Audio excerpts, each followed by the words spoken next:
ክቡር ምክትል ጠቅላይ ሚኒስትር ተመስገን ጥሩነህ፣ ክቡር አፈ ጉባኤ አገኘው ተሻገር፣ የክልላችን ርዕሰ መስተዳድር ክቡር አቶ አረጋ ከበደ፣ እጅግ የተወደዳችሁ ለእምነታችሁ በእውነት የቆማችሁ የሃይማኖት አባቶች፣ የሀገር ሽማግሌዎች፣ የሐይቅ ከባቢ ነዋሪዎች፣ ክቡር ዶክተር በለጠ የወሎ ብቸኛው ተወካይ ነኝ ብለው ስለሚያስቡ እሳቸውን እዚህ አድሬስ ማድረግ ፈልጌ ነው። ፕሮፌሰር ብርሃኑ ነጋም በእኛ መካከል አሉ። በዚህ ስፍራ የተገኛችሁ ኢትዮጵያውያን በሙሉ ታሪክ ጠገብ፣ ፍቅር አዘል፣ ስራ ወዳድ፣ ሁሉን አቃፊ ወደ ሆነው የኢትዮጵያዊነት መገለጫ ወደ ሆነው ወደ ሐይቅ ወደ ወሎ እንኳን በሰላም መጣችሁ፣ በሰላም አገናኘን ለማለት እወዳለሁ። ከምስጋና ለመጀመር ክቡር ምክትል ጠቅላይ ሚኒስትር ተመስገን ጥሩነህ እንደ ምክትል ጠቅላይ ሚኒስትር ሳይሆን የሐይቅን ፕሮጀክት እንዲያስተባብሩ ሲመደቡ ከያዙት ታላቅ ኃላፊነት ጎን ለጎን ለወሎ ሕዝብ ለሐይቅ ሁነኛ ሐውልት ጥለው ለማለፍ ላደረጉት ብርቱ ጥረትና ለሰጡት አመራር ከፍ ያለ ምስጋና ማቅረብ እፈልጋለሁ። እንዲሁም ወጣቱ ኢንጂነር ንጋት በጎርጎራ ያሳየውን ብቃት እዚህ በሐይቅ መድገም በመቻሉ አንድ ምርጥ ፕሮጀክት ቢመራ ሙያተኛ ማፍራት በመቻላችን ለነበረው ጥረት ላስገኘው ውጤት ለስራው ጥራት ንጋትንም እንዲሁ ማመስገን እፈልጋለሁ። የኢትዮጵያን ነጻነት የኢትዮጵያን ሰላም ለማጽናት በላይ ዘለቀ ከተዋደቀበት ከባቢ የኢትዮጵያን ልማት የኢትዮጵያን ብልጽግና ለማረጋገጥ በላይነህ ክንዴ በመፈጠሩና እንዲህ ለቃሉ ታማኝ ሆኖ ወንድሙ ለሰላም ለነጻነት ያደረገውን ተጋድሎ እሱ ለልማት ለብልጽግና መድገም በመቻሉ በላይነህ ክንዴን እጅግ አድርጌ ማመስገን እፈልጋለሁ። ገበታ ለትውልድ የሚጣል አሻራ ነው። የሐይቅ ሪዞርት ዛሬ ላለነው ለኛ ምንም አይደለም። ነገ ሐይቅ ስትለወጥ ትውልድ ሲነሳ ብልጽግናን ሲጎናጸፍ ይህንን ሐውልት እንደ መነሻ ነጥብ ያስታውሰዋል።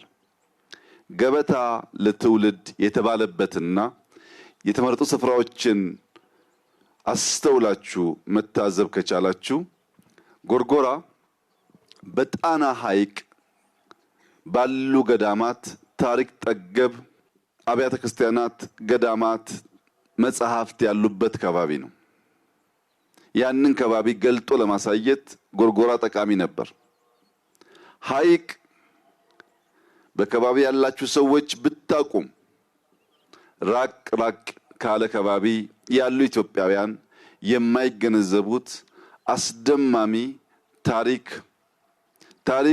በግልጽ የሚታይበት ከባቢ ነው። ነገር ግን ያን ታሪክ ለመግለጥ የሚያስችል መሰረተ ልማት እንዲህ ያለው ልማት ያስፈልግ ነበር። በጣም ከሚገርመኝ የሐይቅ ከባቢ ታሪክ አንዱ በ10ኛው ክፍለ ዘመን አርመኖች በገጠማቸው ውጊያ ሀገር ለቀው ተሰደው ወደ ኢትዮጵያ ሲመጡ ያረፉት በሐይቅ ነበር።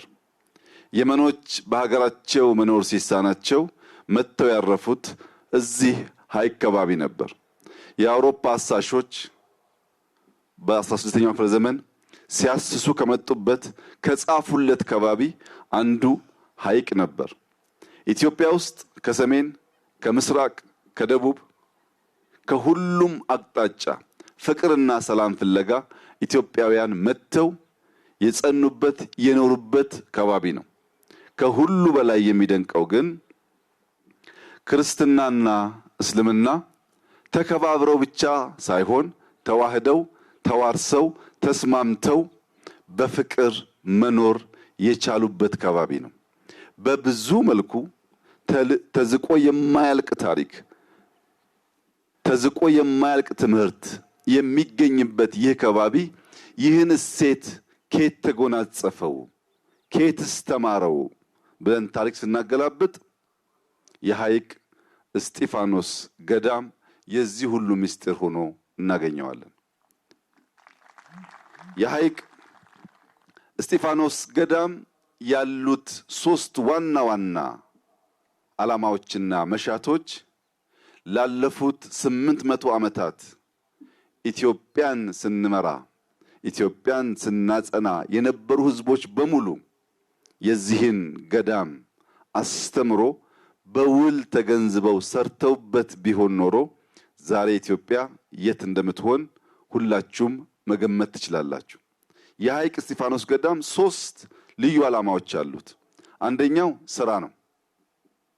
ስራ የሚል ገዳም፣ ከስራ ውጭ መለወጥ አይቻልም የሚል ገዳም ነው። ይህን ደግሞ በመናገር ብቻ ሳይሆን ወደ ቅጥር ግቢያቸው ሲገባ በእርሻ ባሳዩት ውጤት ገዳሙ ስራን የሚያስተምር ብቻ ሳይሆን ስራን የሚሰራ ማህበረሰብ ያለበት እንደሆነ ማሳያ ይሆናል።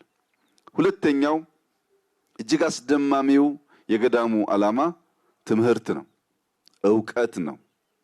ኢትዮጵያ ውስጥ በነበሩ ግጭቶች፣ ወረራዎች ወርቁን እንካችሁ መጽሐፍቶቻችን ግን አትንኩ ብለው ማጽናት በመቻላቸው በአፍሪካ ውስጥ ጥቂት ሀገራት የራሳቸው ሆሄያት ፊደላት የፈጠሩ ቢሆንም አሁን ባለው ሞደርን ዓለም ውስጥ በአፍሪካ በድፍን አፍሪካ የራሱ ፊደል ያለው ብቸኛው ሀገር ኢትዮጵያ ነው።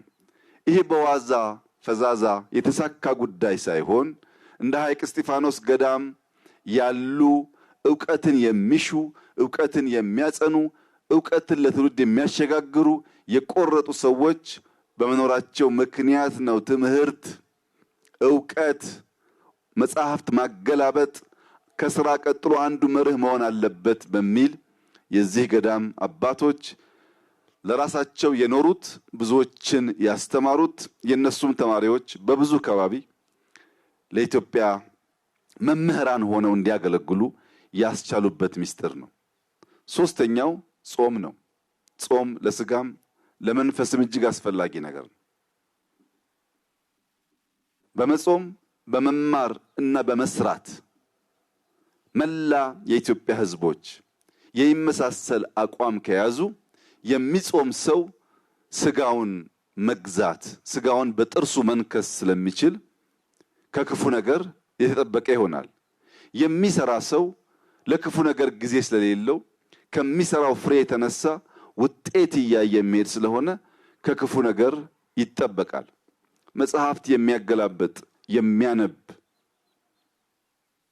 ለዕውቀት የተጋ የተከፈተ አእምሮ ያለው ሰው ከልማትና ከትጋት ውጪ ለክፋት የተሰናዳ ስለማይሆን በሰላምና በፍቅር ለመኖር ብቻ ሳይሆን የሀገርን ታሪክ ለማጽናት በእጅጉ የሚያስፈልጉ ዋና ዋና ዓላማዎች በሐይቅ እስጢፋኖስ ገዳም ይገኛሉ። ይህንን ታሪክ 800 ዓመት የቆየ ገዳም፣ እንደዚህ ያለውን ታላላቅ ዓላማ የያዘ ገዳም እንዴት አድርገን ነው እኛ ከበሻሻ መተን ማየት የምንችለው? እንደዚህ ያለው ሐይቅ እንደዚህ ያለው ሎጅ ካልተሰራ በቀር ይህ ታሪክ በሁሉም ጫፍ የሚታወቅ በሁሉም ጫፍ ትምህርት የሚወሰድበት እንዲሆን ከታሪኩ ባሻገር ታሪክ ገላጭ ስራዎች ያስፈልጋሉ። እነዚያ ታሪክ ገላጭ ስራዎች አንዱ ይህ ሎጅ ነው። በእርግጠኝነት የምነግራችሁ ከየትኛውም ጫፍ ጊዜውን ገንዘቡን ሰውቶ ሐይቅ የመጣ ሰው ቢያንስ ታሪክ ሳይማር ፍቅር ሳይጎነጭ ደስታና ሰላምን ሳይከናነብ ወደ መጣበት አይመለስም።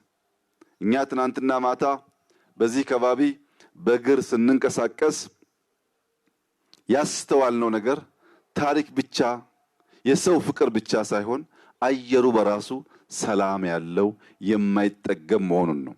የዚህ ጸጋ ባለቤት ስላደረጋችሁ ፈጣሪን እያመሰገንኩ እናንተም እንኳን ደስ ያላችሁ ልላችሁ እወዳለሁ። ይሄ ብቻ አይደለም። የከባቢ ወሎ የአራቱ ዜማዎች ቅኝት መገኛ ነው።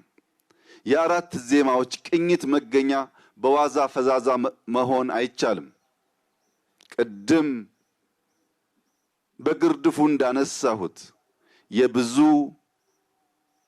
ሰዎች መገኛ፣ የብዙ ታሪኮች፣ የብዙ ባህሎች፣ የብዙ ቋንቋዎች፣ የብዙ ዘዬዎች የመቀበል የማስተናገድ ልምምድ ባይኖራችሁ ኖሮ አራቱ ዜማዎች እንዲሁ በዋዛ እዚህ ከባቢ ተፈጥረው ለዘመናት የዘለቁ አሁን ደግሞ ይበልጥ እያበቡ እያደጉ እየሰፉ መሄድ ባልቻሉ ነበር። ያ የሆነበት ዋናው ምስጢር በአቃፊነት ከሌሎች ለመማር ሌሎችን ለማስተማር ባለ ዝግጁነት የተፈጠረ ብቃትና ፈጠራ ይመስለኛል። ወልያዎች በብዙ ነገር ይወደዳሉ፣ በብዙ ነገር ይደነቃሉ፣ ሰላም ይወዳሉ። ሰላም አንግቦ የመጣን ማቀፍ ይችላሉ። ይህ ፍቅራቸውና ሰላም ወዳድነታቸው አካባቢያቸውን ማልማት መቀየር እንዲችል ተጨማሪ ስራ ያስፈልጋል። ትናንት በነበረኝ ቆይታ ያየሁት ነገር በዚህ ቅጥር ግቢ ውስጥ የተሰራው የግሪን ሌጋሲ የአረንጓዴ አሻራ ልማት ስራ በተለይም በፓፓያ፣ ማንጎ፣ አቮካዶ፣ ቡና፣ ሎሚ የመሳሰሉ አትክልት የተከሉበት ግቢ መሆኑን ሳይ ዙሪያውን በሙሉ ሐይቅ፣ ለውሃው ቀረብ ያሉ ቤቶች ትንሽ ወደ ኋላ ገፋ አርገን ዙሪያውን በሙሉ ፍሩት ብንተክልበት እዚህ ያሉ ስራ ወዳድ አባቶች የከባቢውን ማህበረሰብ አስተባብረው የክልሉን መንግስት አስተባብረው በሐይቅ ዙሪያ በሙሉ የገጠመ ፍሩት ቢሆን እዚያ ፍሩት ውስጥ ደግሞ መንቀሳቀስ የሚያስችል ወክወይ ቢኖር ከፍሩቱ ራቅ ብለን ከብቶች ዶሮዎች የምናረባበት ከባቢ ቢኖር የዶሮና የከብቱን ተረፈ ምርት ለፍሩቱ ማዳበሪያ እያደረግን ከፍሩቱ የሚተርፈውን ምርት ለከብቶቹ ምግብ እያደረግን ከተፈጥሮ ጋር ብናስማማው ሐይቅ ውብ ግሪን ብቻ ሳትሆን የጥጋብ መንደር ትሆናለች። የጥጋብ መንደር እንድትሆን ፈጣሪ ምን ከለከለን? ለማፈር ንጹህ ውሃ፣ በስራ የሚያምኑ አባቶች፣ በትብብር የሚያምን ህዝብ በዚህ ስፍራ አለ። ይህንን አስተናስለን አሁን በሰራነው ሳንረካ ቀጣዩን ምዕራፍ በጋራ ብንጀምር ሐይቅ ለብዙዎች የታሪክ ብቻ ሳይሆን የውበት መገኛ ስለምትሆን ለሐይቅ እስጢፋኖስ አባቶች ለሼኮች ያለኝ መልእክት የከባቢው ህዝብ እናንተን ስለሚሰማ አናስተኛው። ጥቂት ተኝቶ ብዙ የሚሰራ ቢሆን ለልጆቹ የለማ ያማረ የተተፈረፈን ከባቢ ጥሎ ማለፍ ስለሚችል መንግስት በሁሉም በሚቻለው መስክ ከጎናችሁ ይሆናል። ይህንን ከባቢ ቢያንስ በፍሩትና በከብት በመቀየር የጥጋብ ምልክት ለማድረግ ተባብረን በጋራ እንድንሰራ ይህ ፕሮጀክት የተሰራው በገበታ ለትውልድ የግሉ ባለሀብት መንግስትን አምኖ ባዋጣው ገንዘብ ነው።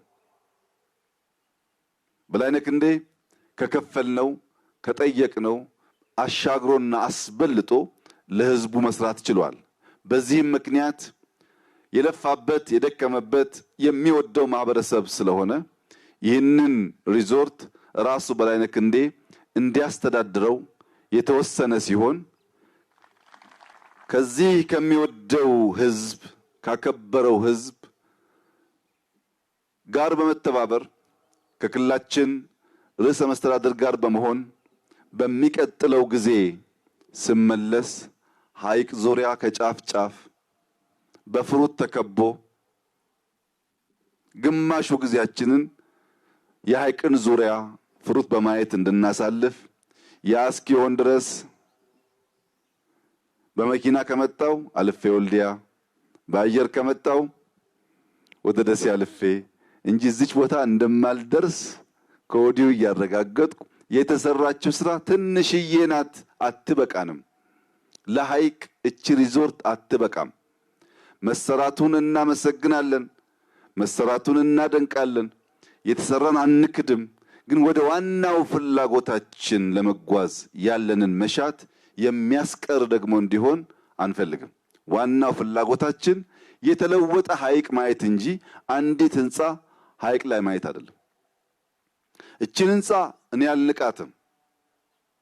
ምክንያቱም በዚህ መንደር ያሉ እህቶቻችን ከዚህ ቀደም ወደ ሳውዲ ወደ ዩኤኢ ስራ ፍለጋ ሲሄዱ እና እንዲህ ያለውን ህንጻ ሲያዩ በእነሱ ሀገር ያልተለመደ የማይቻል በሰው ሀገር ግን ህንጻ መብራት እንደዚህ የሚያምር መስክ ያለ አድርገው ስለሚያስቡ ሀገራቸው ያነሰች የሄዱበት ደግሞ የተሻለ ይመስላቸዋል። ዛሬ ግን ከዚህ ስፍራ ለስራ ወይ ለትምህርት የወጣ አንድ ሰው ቢኖር በሄደበት አገር መሰል ህንጻ ቢያይ አይ እኛም አገር እኮ የሚያምር መስክ አለ፣ እኛም አገር እኮ ለሪዞርት ለሆቴል የሚሆን ጽዱ ስፍራ አለ ብሎ የሚያስብ ያደርገዋል። ከሰው የተስተካከለ እሳቤና ልበ ሙሉነት እንዲላበስ ያደርገዋል። ከሰው ማነስ ደህነት ክፉ በሽታ ነው። ደህነት በውጭ የሚታይ ብቻ ሳይሆን በልብ የሚረገዝ ተሸክመነው የምንሄድ ጉዳይ ነው። በልባቸው ደሃ የሆኑ በአእምሯቸው ደሃ የሆኑ ሰዎች ቢያዩ እንኳን ማየት አይችሉም። የልብ ስብራትን ለመጠገን ልጆች መልካም ነገር እንዲያዩ መልካም ነገር እያዩ እንዲያድጉ ማድረግ በእጅጉ አስፈላጊ ነው። ዛሬ ይህ ድንቅ ስራ ለሐይቅ መነሻ ሆኖ ከገዳሙ ከታሪኩ ጋር ተዋህዶ ብዙ ልማቶች አምጥቶ ከዘመናት በኋላ ልጆቻችን ይህንን ጊዜ እያወሱና እያስታወሱ አንድ ቀን መልካም ጡብ መልካም መሰረት በመጣሉ ከባቢያችን ተቀየረ ብለው የሚያወሱበት የሚያመሰግኑበት ዘመን ይመጣል። እኔ ዛሬ እናንተ ፊት ለፊት ቆሜ የዛሬ 800 ዓመት ገደማ የተፈጠረ ገዳም ካልኩ ከ100 ዓመት በኋላ ልጆቻችን በምን እንደሚያወሱን ማሰብ የሚያስቸግር አይሆንም።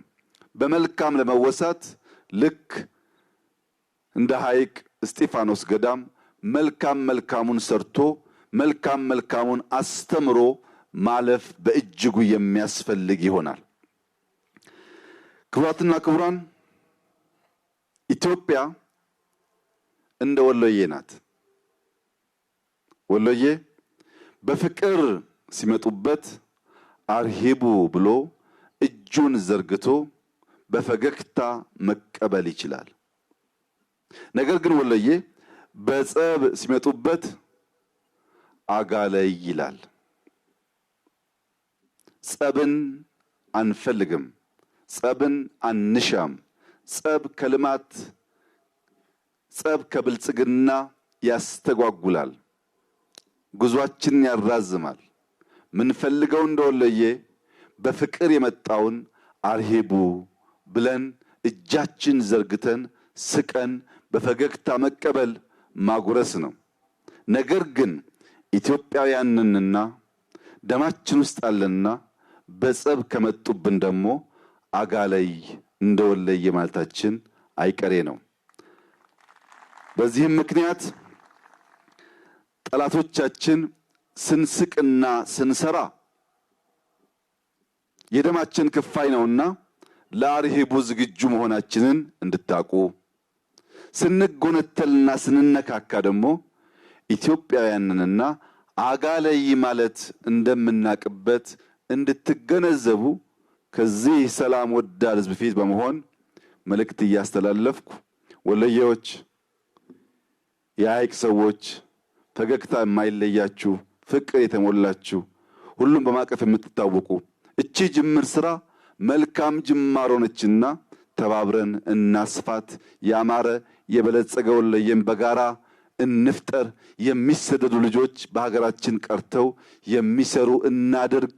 የኢትዮጵያን ብልጽግና እውን ለማድረግ የምንተጋ የምንለፋ የምንጓዝበት መንገድ አንጥረን ለይተን የምናቅ ለዚያም የምንተጋ እንድንሆን አደራ እያልኳችሁ በነበረኝ ቆይታ ላሳያችሁኝ ፍቅርና አክብሮት እጅግ አድርጌ እያመሰገንኩ ፈጣሪ ኢትዮጵያና ሕዝቦቿን ይባርክ። ጊዜያችሁ የሰመረ ይሁን። ተከናወኑ። እጅግ አድርጌ አመሰግናለሁ።